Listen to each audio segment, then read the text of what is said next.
Isang mapagpalat na biyayang araw po sa ating lahat. Welcome back po dito sa ating YouTube channel at Facebook page. Ako po ang inyong lingkod, tagapanood TV.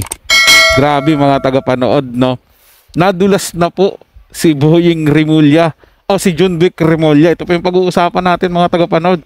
Nadulas po si Remulla doon sa plano nila na pagpapaaresto at pagpapadala kay dating Pangulong Digong Duterte doon sa Netherlands. Lahat po ng kabulukan nila lumabas mga tagapanood, di ba? Tunay talaga yung kasabihan na ang isda ay nahuhuli daw sa sariling bibig. Grabe, biglang biglang salo agad ng kuya ni Boying. Sinalo niya kaagad yung kapatid niya si John Vic Remulla. Kasi wala na, papunta na po talaga mga tagapanood. Finish na po. Paamin na talaga, isusuka na po yung kinain mga tagapanood, napigilan pa po. Ang bilis po ng pagsalo ni Boying Remulla. Kasi lantad na po mga tagapanood O, di ba, tinanong sila ni Senator Amy Marcos. 4 kayo, pinangalanan mo, sabi nyo, gumawa ng plano na to. Tapos todo deny po sila. May video Di ba? Tinanong sila, plano mo ba to? Sabi, hindi ako plano rito. 4 po sila, team effort na do. Pinangalanan niya. Si Presidente, andun daw, si Secretary Anyo, si Secretary Gibo Teodoro, at saka siya, Secretary John Vic Remulla. Ang nakakalungkot dito, mga tagapanood, kasi yung mga binanggit niyang mga kasama nila, mga tinulungan po yan, ni Tatay Digong Duterte. Lalo na si Secretary Anyo. Diba, galing po yan kay Tatay Digong Duterte. Si Gibo Teodoro, tinaas pa nga yung kamay niyan, diba? Kaya nanalo yan. Si Marcos lalo, mga tagapanood, si Bongbong Marcos, mananalo ba yan pagka-presidente kung hindi dahil sa tulong ng mga Duterte? O kaya wag na natin patagalin to mga tagapanood, gawa na natin kagad to ng reaction video para malaman nyo na po kung ano yung tinutukoy ko rito. At sama-sama tayo magbigay ng komento, pag-usapan natin yan dyan sa ating comment section. Maraming nakapanood sa interview ni Ms. Pinky Webb kay DILG Secretary John Vic Remulla. Kung hindi ako nagkakamali, tinuring na matalik na kaibigan ni dating Pangulong Duterte si Anyo at si Gibo, binigyan ng pwesto sa gobyerno, pero nakuha pa rin nilang ilaglag ang dating Pangulong nagmahal at nagtiwala sa kanila. Sinabi kasi ni John Vic Remulla sa naturang panayam na si Secretary Anyo, Gibo Teodoro at Bongbong Marcos Jr. ang kasama sa core group para planuhin ang pag-aresto kay Tatay Digong. Pero nang humarap siya sa Senate hearing, lahat ng sinabi ni John Vic Remulla ay bumaliktad ng 360 degrees. Mariin kasi nitong pinabulaanan ni Department of the Interior and Local Government Secretary John Vic Remulla na may 4 na matataas na opisyal ng gobyerno ang nagplano upang ipaaresto si dating Pangulong Duterte. Sa pagdinig ng Senate Committee on Foreign Relations, ipinakita ang isang interview kay Remulla ng isang news personality noong March 13 kung saan natanong si Remulla kung siya ang nasa likod ng pagpapaaresto kay Duterte.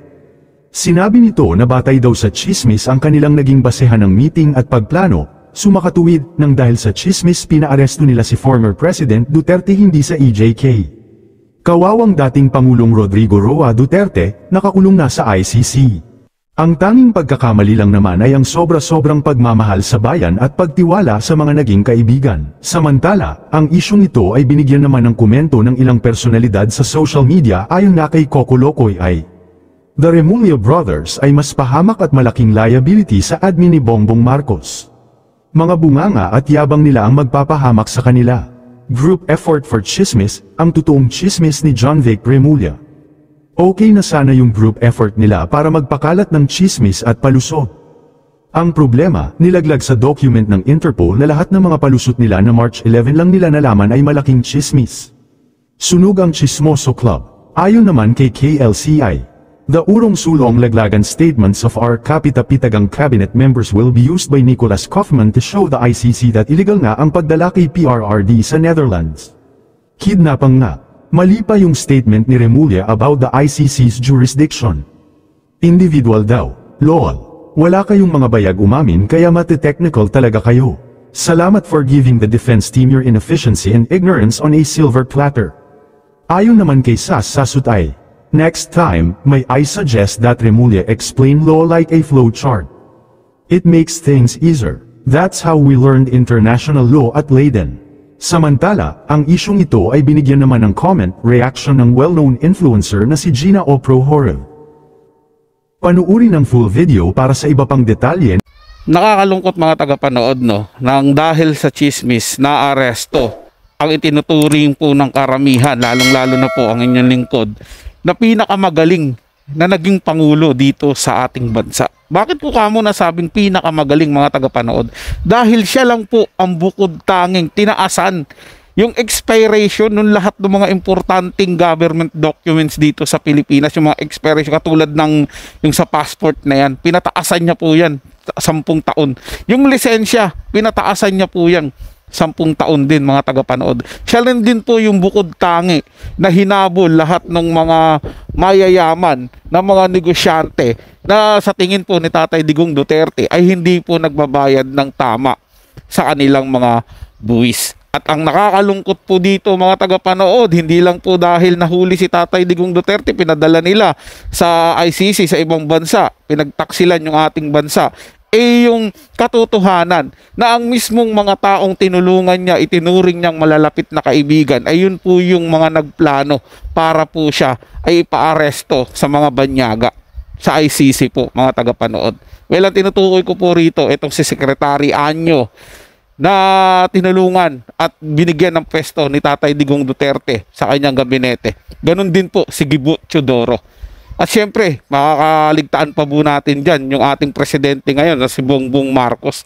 Na alam naman po natin kahit i-deny po nila yan, malaki po ang utang na loob niya kay Tatay Digong Duterte. Hindi lang po dahil ipinalibing ni Digong Duterte yung tatay ni Marcos na si Marcos Sr. sa libingan ng mga bayani na matagal na pong gusto nilang gawin niya, pero marami po ang tumutol. Pero kahit na po inaway ng inaway ng mga tao si Tatay Digong Duterte, ay nanatili po yung kanyang kagustuhan na ipalibing sa libingan ng mga bayani si Ferdinand Marcos Sr. dahil yun daw po ang nararapat. At hindi pa po dyan nagtatapos mga tagapanood, tinulungan pa po ng mga Duterte na manalo sa eleksyon naman ito si Bongbong Marcos. At ito po, naging presidente na siya. Ito pa po ba yung igaganti nila sa ating Pangulo? Sinabi niya po dati sa kanyang interview na hindi po niya isusuko si Tatay Digong Duterte sa mga banyaga. Wala daw karapatan ang mga foreigner na mag-imbestiga dito sa Pilipinas. Lahat yun kinain niya. At kasinungalingan lang pala lahat yun mga tagapanood. Dagdag pa rito, pinahuli nila si Tatay Digong Duterte dahil sa sinasabi nilang chismis lang daw po yun mga tagapanood. Dahil sa chismis, nakabuo sila ng isang plano na ipagkanono si Tatay Digong Duterte sa mga banyaga. Ngayon mga tagapanood, ang tanong, sino po ba talaga ang may factory ng kasinungalingan at fake news at mga chismosong tao? Magkomento na sa ating comment section. Pag-usapan po natin yan. So tuloy natin yung video mga tagapanood. Hello everybody, ito yung latest mula kay DILG Secretary John Vic Remulla. I stated very clear that there was no mastermind. There was no planning. Hindi ako nagplano. We were all talking about a rumor and that is all. Okay, sino sa inyo ang maniniwala? Unang-una, tingnan nyo ang mukha dito ni Secretary Remulla. Na sana yung napakaganda niyang mga ngiti sa interview niya with Miss Pinky Webb and Miss Karen Davila. Pangalawa, no planning at all. So kung no planning at all, bakit ready na yung eroplano? Ano ba yung eroplano? Yung basta na lang nakapark doon tapos bigla silang ready if in case matutuloy ang pagpalipad kay PRRD? Sinong maniniwala dyan? Nakakalungkot, no? Because we never get any accountability. We never get any real admission of some facts.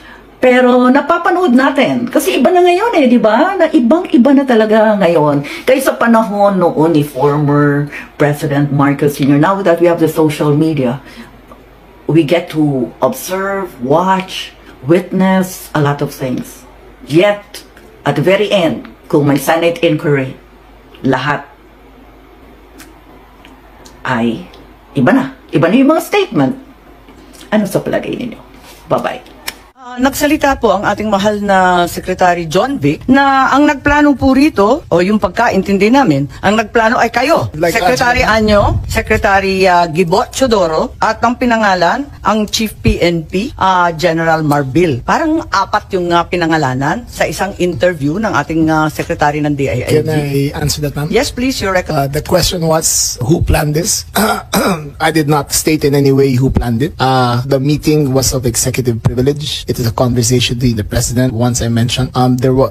So what exactly did you say? Ano sinabi po ninyo? They Ang asked me- pagkaintindi namin, itong apat na pinangalanan, ang siyang nagplano. Ma'am, we're already invoking namin. executive privilege in this matter. Yes. We're invoking executive privilege in this. Yes, that's fine, but it's Yes. in the interview, and it's Yes, ma'am. public. It goes as far as the interview, ma'am. Yes, ma'am. Yes, That's it. I'd like to understand. I think your brother's I trying to did not explain state in any what he way. said in the interview, and I'm happy They to asked hear me it. if I planned it. I said it was not me. There were other people in the room, but we did not discuss any plans of any arrest. Saan nanggaling yung mga pangalan na ito? Ma'am, that again is executive privilege. Ma'am, let Pero me explain, ma'am. nandun- Let me explain nandun sa first, ma'am. interview po eh. Yes, yes, Ang ma'am. liwanag Let eh. me explain first, ma'am. We were discussing rumors of an impending arrival based Parang on... hindi yung gano'n ang dating sa amin eh. Ang pagkaintindi that is namin, the apat whole ang truth, nagplano. ma'am. That is what we were discussing rumors. Go ahead, ma'am. Patugtog na lang natin para maintindihan ha. And was that the plan from the very Yes, from the beginning? very What was, beginning. what was, and who was really on top of this? Kayo ho ba? Because during the press conference of the president, it was you and the president. Yes. So ikaw ho ba nagplano ng lahat ng ito? Hindi naman, hindi naman. It was a group effort. Secretary Chidoro was there, Secretary Anyo was there too, and the President and I. So, hindi naman ako. Ako lang ang natira last man standing doon sa Malacanang. Kita niyo po yung kung gaano yung kasinungalingan na ginagawa niya. Nung unang interview niya kay Ma'am Pinky Webb doon sa programa niya doon sa ABS-CBN po ata yan mga tagapanood. 'Di ba? Parang proud na proud po siya sabihin niya na group effort po, last man standing pa nga po yung sabi niya sa sarili niya, siya lang daw po yung last man standing doon sa Malacanang. Kasi tingin niya po siguro tagumpay na sila at hindi na po sila mahahabol. Nagkabaliktad po ngayon mga tagapanood. Dahil hindi po sila nagtagumpay, galit na galit po yung mga tao sa kanila. So ito naman si Amy Marcos, alam naman po natin yan na syempre iba rin ang habol niyan, iba rin ang purpose niyan. Gusto niyan talaga dumikit ulit sa mga taong nagmamahal sa Duterte dahil syempre nga naman kung lahat na ng mga Marcos maaalis na sa katungkulan, di wala nang matitira sa pamilya nila, lahat po sila wala nang pag-asang mamuno dito sa ating bansa. May pangarap din po yan mga tagapanood. So eto na ngayon, nagpaimbestiga na. So ngayon, kanya-kanya na po silang deny mga tagapanood at sinasabi nila, rumors lang daw po yun. Chismis lang mga tagapanood. Pero nung malakas ang loob nilang mag-amin na plano nila. Ngayon naglalaglaga na po sila mga tagapanood. At wala na. Nagtuturuan na sila at sigurado ako sa darating na araw mga tagapanood, may may sakripisyong tupa sila na ibibigay na yun lang ang mananagot sa lahat ng nangyari. So ito, lagi nyo tandaan ha, lalo na sa mga tansong talangka dyan.